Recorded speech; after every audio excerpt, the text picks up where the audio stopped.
¿Qué tal, muchachos? Espero que se encuentren bien, al igual que sus seres queridos. Y pues bueno, un video más acerca de los temas que hemos de tratar durante el curso.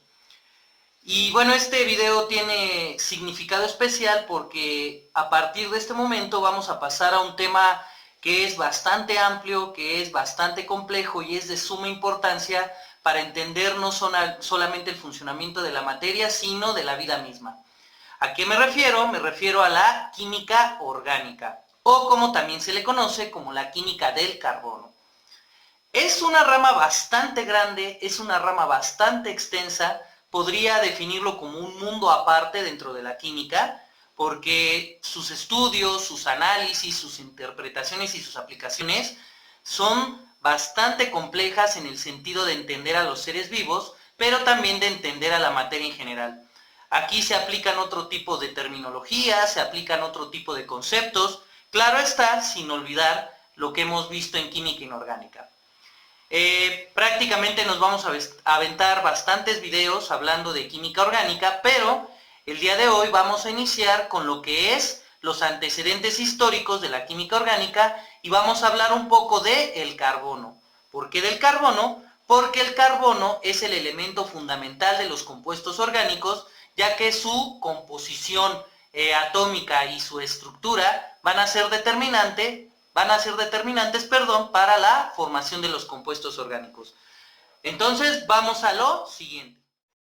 Si hablamos un poco sobre los antecedentes históricos de la química orgánica como un campo científico, nos vamos a dar cuenta que la utilización y el entendimiento de los compuestos orgánicos ha sido desde tiempos antiguos, es decir, desde las primeras civilizaciones. La utilización de compuestos orgánicos para la vida cotidiana pues ha sido frecuente, y entonces eso nos da a entender que muchos de los seres humanos que han existido han tratado de entender o analizar a estos compuestos. Por ejemplo, los egipcios, quienes utilizaban el índigo y la alizarina como teñidor de telas, es decir, como colorantes, y se tiene antecedentes arqueológicos de esto. También lo que es la púrpura imperial la utilizaban los fenicios y esta la extraían de los caracoles marinos. Bueno, esa es una de las tantas aplicaciones. Otra es la fabricación del vino. Si hablamos nosotros del vino o del alcohol que consumen los seres humanos, nos daremos cuenta que existen antecedentes desde estas civilizaciones de su fabricación, y tenemos a los egipcios, quienes fermentaban uvas, y aparte, bueno, se considera que los egipcios son los creadores de la cerveza. Sabemos nosotros que el alcohol está hecho de una molécula llamada etanol. Entonces, también en Grecia se tienen antecedentes de la utilización del vino, lo mismo que en la Biblia, es decir, los hebreos también fabricaban vino. Si nos damos cuenta, pues, una de las tantas sustancias orgánicas dentro de nuestra vida, pues, nos va a servir para poder entender la importancia de entender los compuestos orgánicos para su utilización, para su entendimiento.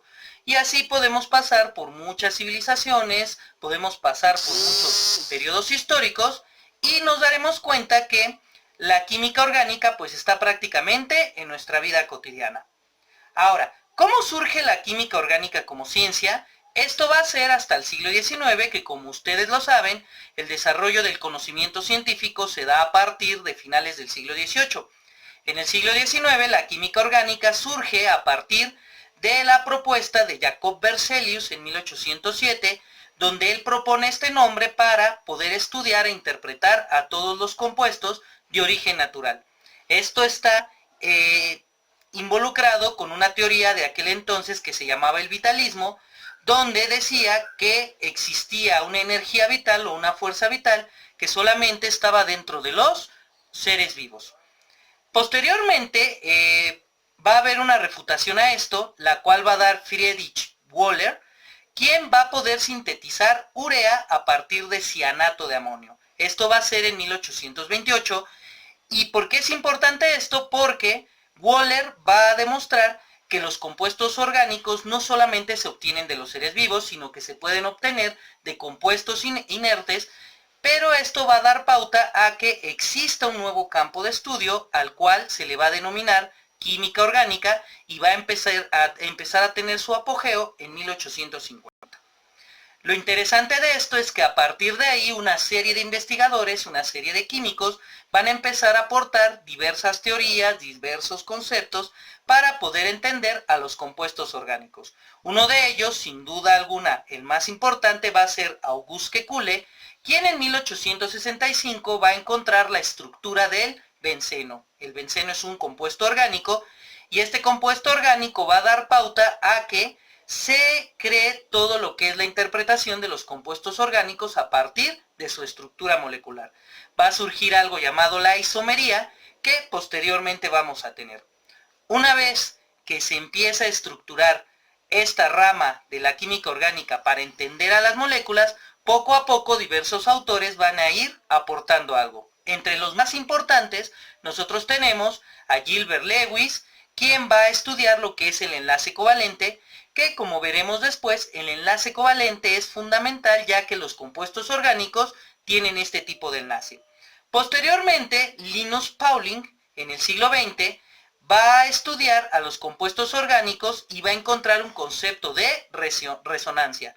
Resonancia quiere decir que los electrones pueden moverse de un punto a otro y a partir de ello poder entender cómo es que se lleva a cabo la transferencia o la formación de los enlaces. También va a ser muy importante porque él va a estudiar los orbitales de los electrones, es decir, va a estudiar cómo están distribuidos en el átomo y va a estudiar lo que es el enlace iónico.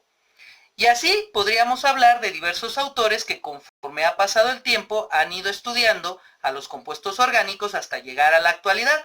Por mencionar algunos, tenemos a Sir Robert Robinson, quien va a estudiar las reacciones de los átomos, las reacciones orgánicas a partir de la transferencia o de los electrones, los cuales, bueno, se arrastran y esto da como consecuencia que los átomos se muevan y al moverse los electrones pasan de un punto a otro. Y vamos a tener a Sir Christopher Ingold, quien va a estudiar el concepto de mecanismo de reacción. ¿Qué es el mecanismo de reacción? El mecanismo de reacción es la manera en cómo se van produciendo las moléculas a partir de la ruptura o formación de enlaces, la transferencia de electrones, etcétera, etcétera, etcétera. Todo esto que acabamos de mencionar es muy importante porque gracias a esto y otros aportes tenemos lo que son las bases de la química orgánica, una rama bastante compleja como lo he mencionado. Ahora pasemos a hablar del carbono, que el carbono es un elemento fundamental para la formación de los compuestos orgánicos. Hablemos entonces del elemento más importante dentro de los compuestos orgánicos, que es el carbono.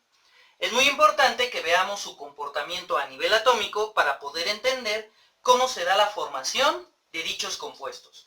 Entonces, el carbono sabemos que tiene el símbolo C y que tiene como número atómico 6, lo que quiere decir que tiene 6 protones y 6 electrones, y tiene una masa atómica de 12 UMA o 12 gramos sobre mol. El carbono se encuentra en el grupo 4A, lo que quiere decir que tiene 4 electrones de valencia, que son estos 4 electrones que se encuentran en el último nivel de energía, los cuales van a formar los enlaces. Está en el periodo 2, lo que quiere decir que tiene 2 niveles de energía. Y esto nos pasa a lo que es la configuración electrónica. El carbono va a tener como configuración electrónica la siguiente: 1s2, 2s2 y 2p con 2. 1s2 quiere decir nivel 1, subnivel S, 2s2 es nivel 2 y subnivel S, y 2p con 2 es nivel 2 y subnivel P. Estos dos últimos niveles o subniveles son muy importantes porque, si ustedes observan de este lado, aquí es donde se encuentran ubicados los 4 electrones. 2 van a estar en el subnivel S y 2 van a estar en P, pero en las orientaciones magnéticas uno va a estar en PX y otro va a estar en PY.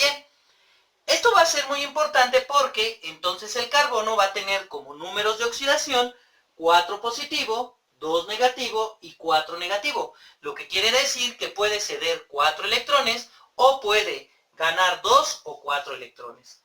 Esto es muy interesante porque, bueno, se podría decir que el carbono podría formar compuestos divalentes, pero debido a la estructura en cómo están acomodados los electrones, el carbono puede generar una diversa cantidad de compuestos y puede enlazarse de distintas maneras, lo cual fue descubierto primero en 1858 por Kekulé, que dijo lo siguiente: los átomos de carbono forman 4 enlaces químicos, se unen entre sí para formar cadenas, que en este caso podrían ser cadenas muy largas.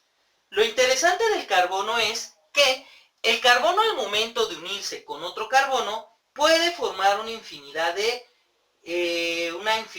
moléculas, las cuales pueden tener una gran cantidad de elementos. Ahora, esto se va a rectificar con los trabajos de Jacobus van Hoff, que nació en 1852 y muere en 1911, quien agarra y estudia lo que es la isomería, es decir, la estructura molecular de las moléculas orgánicas, y encuentra que el carbono debe de tener una estructura tetraédrica, es decir, estos 4 electrones forman 4 enlaces y el carbono va a comportarse como una especie de tetraedro, el cual va a permitir que este no solamente se una con carbono, sino que también lo haga con hidrógeno, con oxígeno, con nitrógeno, fósforo, azufre, halógenos, etcétera, etcétera, etcétera. Gracias a esta naturaleza, el carbono puede formar compuestos orgánicos, los cuales van a ser enlaces de tipo covalente. Covalente quiere decir que comparten electrones. Al compartir electrones, pueden formar diversos tipos de enlaces que pueden ser dobles, triples, coordinados, etcétera, etcétera. Y esto también se debe a que la electronegatividad entre los elementos es cercana o nula. Bueno, gracias a esto, pues las moléculas orgánicas van a ser esenciales para la formación de moléculas en los seres vivos, y si lo vemos desde el punto de vista de la biología, la química orgánica nos va a permitir comprender lo que es el CHOMS. ¿Qué es el CHOMS? Recordemos, son los elementos que forman la vida, que es carbono, hidrógeno, oxígeno, nitrógeno, fósforo y azufre, que son los compuestos orgánicos. Entonces, la química orgánica nos va a permitir poder saber cómo es que se forman estas moléculas, y pues pasaremos a la siguiente sección para explicar un fenómeno que es indispensable para poder saber cómo se forman estas moléculas, que es la hibridación de los orbitales. Hablemos entonces de lo que es una hibridación como fenómeno químico. La hibridación, como dice la definición, es la interacción de orbitales atómicos dentro de un átomo para formar nuevos orbitales híbridos.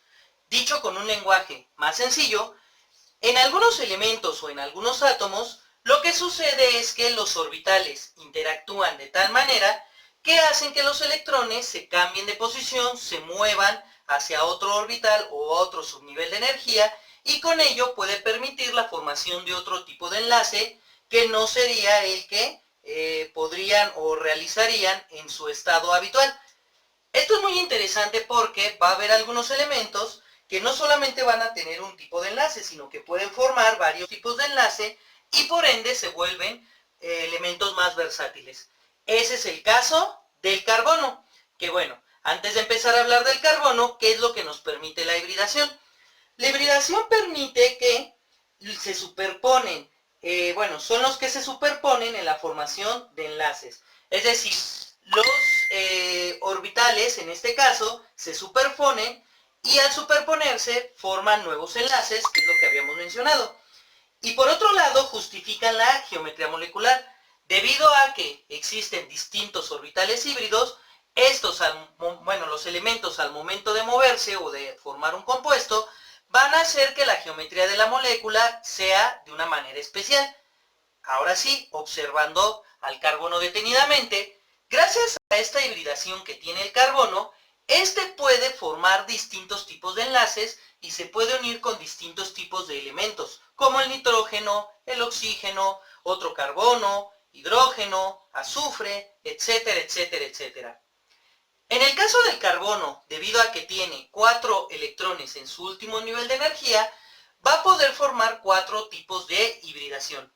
En esta tabla que estoy colocando tenemos lo siguiente: los tipos de hibridación que puede generar el carbono o se pueden generar, los orbitales que se hibridan, es decir, donde los electrones van a estar colocados, el tipo de enlace que pueden formar al momento de unirse con otro compuesto, bueno, con otro elemento, en este caso el carbono, la geometría del átomo al momento de hibridizarse de esa manera, y algo muy importante, el ángulo de enlace. El ángulo de enlace va a contribuir a la formación de la geometría molecular de un compuesto.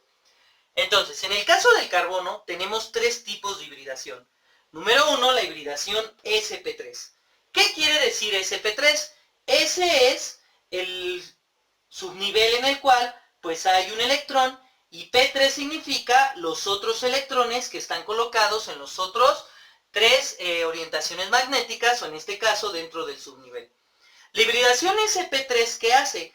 Se hibridizan S, Px, Py y Pz, es decir, en cada uno de ellos va a haber un electrón, y como consecuencia, ¿qué tipo de enlace se forma? Se forma un enlace simple, es decir, un electrón se une con otro electrón y se forma un enlace simple, en este caso, carbono-carbono. La geometría es la que vimos en la sección anterior, es decir, el carbono va a ser un átomo tetravalente.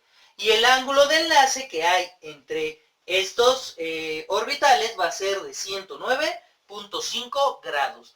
Esto es muy importante porque, bueno, existen algunos modelos a escala o modelos hechos de varios materiales como madera, plástico, metal, etcétera, donde podemos representar a las moléculas orgánicas, y el ángulo es esencial para entender su comportamiento. Después vamos a tener lo que es la hibridación sp2. sp2 es que se van a hibridizar el subnivel S, pero solamente van a estar los electrones en Px y en Py. Esto es muy interesante porque al momento de que estos se hibridizan, entonces un carbono va a poder formar 2 enlaces, es decir, va a formar un enlace doble, 2 carbonos, bueno, en este caso 2 electrones de un átomo de carbono, se pueden unir con otros 2 electrones formando un enlace covalente doble, y la geometría es esta, es decir, a partir de esto, estos son los orbitales que se hibridizan, y el ángulo de enlace va a ser de 120, es decir, el ángulo entre estos va a ser de 120. Vamos a notar posteriormente que algunos compuestos orgánicos van a estar formados de enlaces dobles, y entre ellos pues vamos a tener a los alquenos. Después, o por último, vamos a tener lo que es la hibridación sp, donde única y exclusivamente vamos a tener hibridizados el subnivel S y el subnivel Px, bueno, P y la orientación Px.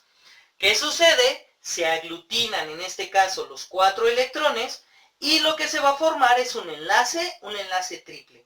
Es decir, 3 carbonos, 3 electrones de un lado, del otro lado solamente va a haber uno, y entonces es muy interesante esta situación porque aquí tendríamos los 3 electrones, se me olvidó poner acá, bueno, aquí tendríamos los 2 y de este lado nada más tendríamos uno, y entonces el enlace triple pues va a formar otro tipo de compuestos que dentro de los orgánicos, un ejemplo serían los alquinos, y el ángulo de enlace sería de 180 grados.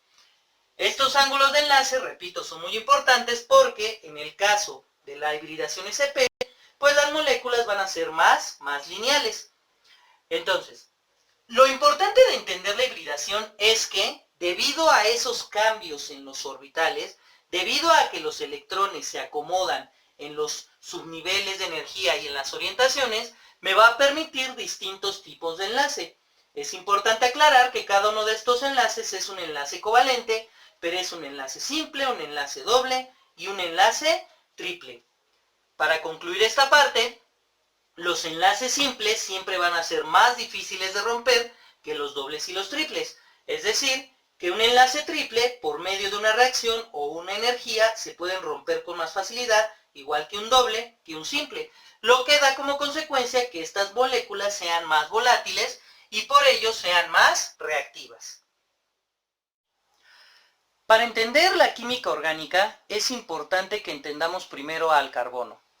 Por ello, la realización de este video, donde hablamos de manera muy breve en lo que es la naturaleza del carbono y por qué tiene la facilidad de formar muchos compuestos a partir de esta hibridación. Este tema es el más importante a resaltar junto con esta tetravalencia del carbono, con la cual puede generar 4 enlaces y de ahí se pueden unir diversos elementos. En el próximo video hablaremos de cómo estas moléculas se configuran, los tipos de moléculas que hay y la manera en cómo se simbolizan. Pero es importante que primero se observe este video para poder entender la naturaleza del carbono. Son 750,000 compuestos químicos aproximadamente los que existen. Y eso es gracias a la naturaleza del carbono, cómo éste se une y por ello la vida en la Tierra, en este caso, pues es tan vasta porque existen una gran infinidad de compuestos orgánicos. También entre los compuestos inertes existe una gran cantidad de estos compuestos que permiten muchos procesos químicos. ¿Qué es lo que se va a realizar? Se va a realizar un apunte de esto. Es importante que se tenga bien definido el concepto de hibridación. Si ustedes lo consideran necesario, pueden consultar otro tipo de fuentes, asesorarse con otro tipo de personas, porque es un tema realmente importantísimo y los conceptos deben de quedar muy claros. Por mi parte sería todo y espero que tengan una tranquilidad, una paz y sobre todo que se encuentren con mucha buena vibra. Hasta luego.